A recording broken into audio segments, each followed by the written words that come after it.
Oke, jadi di video ini gue lagi mau ngobrolin soal hal-hal yang perlu kalian perhatiin sebelum kalian beli sebuah jam tangan.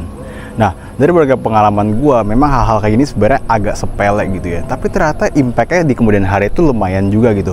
Kayak misalnya karena gue nggak perhatiin hal ini, akhirnya gue agak nyesel beli jam tangannya dan segala macamnya gitu. Jadi buat kalian yang misalnya baru mulai-mulai mau beli jam tangan, ini hal ini menurut gue cukup penting buat kalian, biar kalian jangan sampai salah beli ataupun keliru lah gitu. Jadi mau tau apa aja, sekarang langsung kita bahas nih. Nah, hal pertama yang selalu gue anjurin buat orang-orang adalah sebisa mungkin beli di toko offline, jangan online gitu. Ini sebisa mungkin ya, gue nggak bilang online itu jelek, tapi sebisa mungkin beli di offline. Kenapa?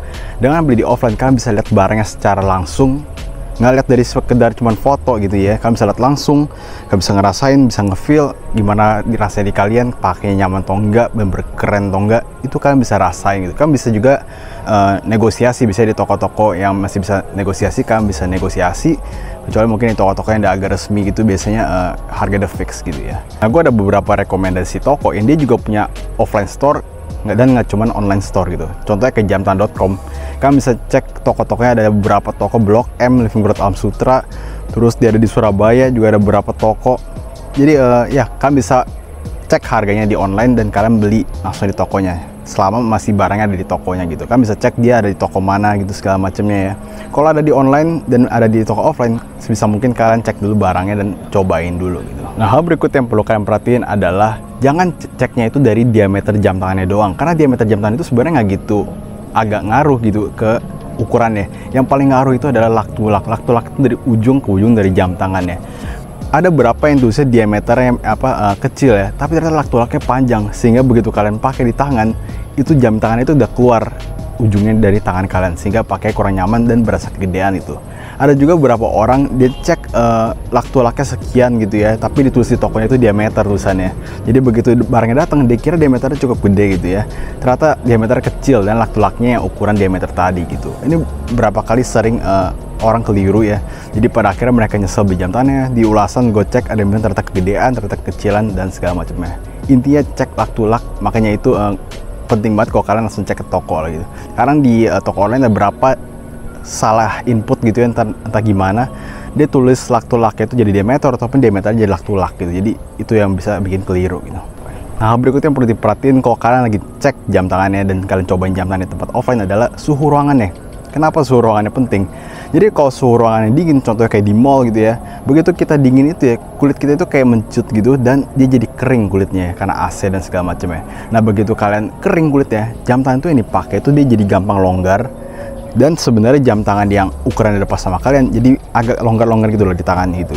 Jadi mungkin karena hal itu akhirnya kalian pikir, wah ini kurang cocok sama gue, akhirnya kalian nggak beli jam tangannya. Padahal sebenarnya secara diameter jam tangannya udah bagus, ukurannya pas dan segala macam, cuman karena faktor cuaca atau bukan cuaca, faktor suhu, kalian jadi nggak jadi beli jam tangannya.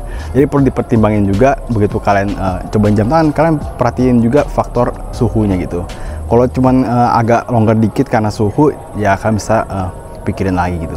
Nah, hal terakhir yang perlu diperhatiin adalah harganya. Memang banyak di toko online sana ya, terutama toko online ya, itu jual harganya ada yang bisa menggiurkan banget, murah banget dari toko yang bisa kalian lihat gitu. Nah, ini kalian perlu perhatiin ya, nggak semua yang harganya murah banget itu ternyata asli gitu. Justru kebanyakan yang murah banget itu ternyata KW gitu. Gue lihat kayak beberapa Seiko Solar ya, padi, prospek segala macam, begitu gue lihat harga itu murah banget, bisa kayak cuma 500.000 gitu loh. Sedangkan aslinya bisa jutaan gitu. Dan ya memang nyatanya dia palsu gitu. Biasanya dia tulisnya Ori BM premium dan segala macam itu sebenarnya palsu gitu. Jadi kalian jangan tertarik beli yang begitu, mending kalian beli yang murah aja, 500 ribuan yang asli, yang penting kayak Casio gitu loh. Dan ya itulah hal-hal penting yang perlu kalian perhatiin sebelum beli jam tangan versi gue gitu. Ini berdasarkan pengalaman gue, dimana gue kadang itu beli jam tangan tuh nggak gitu perhatiin gitu loh ukurannya gimana. Gue berapa kali beli jam tangan tinggal jebret karena mungkin faktor harga, ternyata murah ya jam tangannya gini, gue beli ternyata ukurannya kegedean, diameternya kegedean segala macemnya. Untungnya sejauh ini gue belum pernah ketipu beli jam tangan ternyata palsu gitu ya. Jadi ya itu untung sih. Terus hal lain adalah misalnya kayak gue beli jam tangan di faktor suhu gitu ya, di ruangan tokonya itu dingin, jadi jam tangan itu kurang pas gitu. Tapi berikutnya misalnya gue coba di toko lain yang mungkin AC nggak gitu dingin ya, ternyata jam tangannya pas dan nyaman tuh. Gue sayang banget nggak beli di hari-hari awal gitu. Jadi ya itulah berdasarkan pengalaman gue gitu. Jadi buat kalian yang beli jam tangan, perhatiin dulu hal ini sebelum kalian beli jam tangan gitu. Jadi itu ya video gue untuk kali ini, kita bertemu lagi di video yang lainnya nih.